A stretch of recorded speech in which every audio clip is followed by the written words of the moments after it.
Doctor Deepa Pawar, chairperson नगर पंचायत अल्लम, जिला शामली से मैं हूँ और मैं किसानों के इस आंदोलन में अपना सहयोग, अपने कस्बे का सहयोग प्रदान करने के लिए आज खाद्य सामग्री लेकर अपने कस्बे से आई हूँ। जो बार बार ये बात कही जाती है कि ये फंडिंग खालिस्तानी कर रहे हैं, उसी के संदर्भ में मैं बताने आई हूँ कि हर तीसरे चौथे दिन हमारे एरिया से सभी लोग कस्बे से अपना चंदा एकत्र करते हैं, उससे खाद्य सामग्री लेते हैं और यहाँ तक पहुँचाते हैं। पवार जी, कहा जा रहा है, बार बार सरकार कहती है कि महिलाओं को आंदोलन से दूर रखा जाए और आप लोग फिर भी आंदोलन में आ रहे हैं, आंदोलन से जा नहीं रहे, आखिर क्या वजह है? नहीं, अगर सरकार ये बोलती है कि महिलाओं को आंदोलन से दूर रहना चाहिए तो ये उनकी सोच गलत है, क्योंकि महिलाएं आधी आबादी हैं देश की और बराबरी का अपना अधिकार रखती हैं। तो आंदोलन से दूर क्या हो? क्या महिलाएं किसान नहीं हैं? क्या उनकी ये समस्या नहीं है? जो कृषि कानून सरकार लेके आ रही है, तो क्या उनसे महिलाओं को कोई फर्क नहीं पड़ता है? तो सरकार तो हमेशा महिला सशक्तिकरण को लेकर चिंतित रहती है, आपका क्या कहना है? महिला सशक्तिकरण के लिए चिंतित रहना और उसे अप्लाई करना दोनों अलग बात है। सरकार का तो नारा भी है बेटी बचाओ बेटी पढ़ाओ, लेकिन क्या जब अन्नदाता ही नहीं होगा, उसके घर खर्च ही नहीं होगा, तो क्या वो बेटियों को पढ़ा पाएगा? अगर आप प्राचीन काल का देखें तो बेटियां क्यों नहीं पढ़ाई जाती थी, सिर्फ बेटों को क्यों पढ़ाया जाता था? अब अगर ये चीज़ें आगे आई हैं और तुम फिर उसी सिस्टम को लाना चाहते हैं कि बेटियां घर में रहें, बेटियों को बाहर न निकाला जाए, तो एक तरफ तो सरकार कहती है बेटी बचाओ बेटी पढ़ाओ, एक तरफ सरकार चाहती है कि बेटियां घर में बैठ जाएं। क्यों बैठ जाएं बेटियां घर में? क्या कहना चाहेंगे आप, ये सरकार की दोहरी नीति है? बिल्कुल सरकार की दोहरी नीति है कि ऑन पेपर्स वो कुछ और बोलते हैं और धरातल पे कुछ और है। क्या लगता है कि जब आप यहाँ आते हैं और जो आपके साथ तमाम महिलाएं हैं, या जब आप गाँव वापस जाते हैं तो वहाँ लोगों की कैसी प्रतिक्रिया होती है? लोग किसान आंदोलन से जुड़े हुए हैं, किसानों के साथ हैं, लेकिन प्रत्येक व्यक्ति का यहाँ आना संभव नहीं है, व्यवस्था के लिए भी और वैसे भी। लेकिन पूरा इलाका किसानों के साथ है, सभी किसान आंदोलन से जुड़े हुए हैं।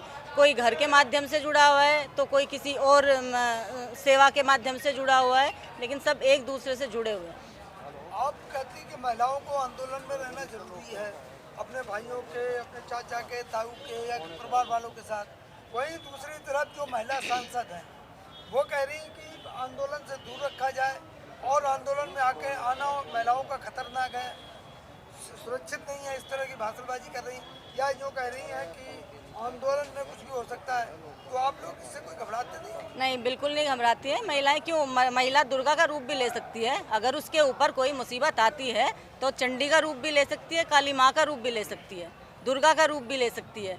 तो इसलिए महिलाएं किसी चीज़ से नहीं घबराती हैं। महिलाएं तो सबसे स्ट्रॉन्ग, मैं मान के चलती हूँ कि सबसे स्ट्रॉन्ग होती हैं, घर की रीढ़ होती हैं। जैसा पवार साहब आपने शुरू में कहा कि हम लोग अपने गांव से अनाज लाते हैं, सामान लाते हैं, खाद्य सामग्री लाते हैं, और यहाँ जैसा हम देख रहे हैं पिछले दिनों से कि हम लगातार खाने पीने का इंतजाम किसान भाइयों के लिए है जी। खाने पे भी कई बार अंकुश लगाए गए कि किसान यहाँ अच्छा अच्छा खा रहे हैं, फंडिंग की बात हो रही।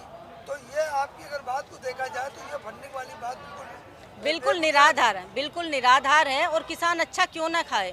किसान पूरे देश को खिला रहा है, अन्नदाता है वो, तो वो खुद क्यों नहीं खाएगा अच्छा? जब वो खुद उगा रहा है अब फसलें, तो स्वयं भी अच्छा ही खाएगा। ऐसा तो नहीं है कि सरकार के लिए या पूंजीपति वर्ग के लिए ही उसने अन्न उगा रहा है कि वो अच्छा खाएं और किसान जो है सूखी रोटी खाए, ये संभव नहीं है। अच्छा, कई महिलाओं से हमारी बात हुई तो उन्होंने कही कि हम भी 26 जनवरी परेड में हिस्सा लेंगे, हम ट्रैक्टर चलाएंगे। कई महिलाएं ट्रैक्टर चलाती हुई हमारे सामने आई।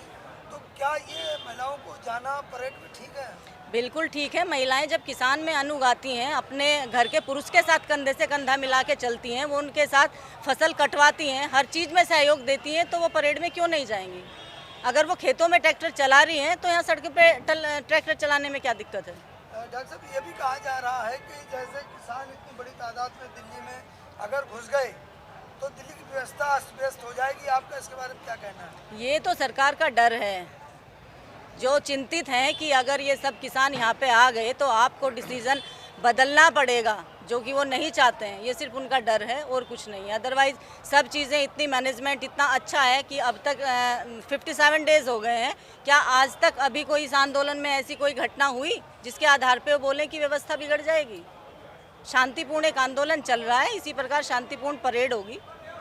क्या लगता है कि आप आंदोलन में लगातार जो आपके परिवार के लोग हैं, महिलाएं भी अपने भाइयों के परिवार वालों के साथ ऐसे लगातार रहेंगी? बिल्कुल, महिलाएं जब तक आंदोलन चलेगा ऐसे ही जुड़ी रहेंगी।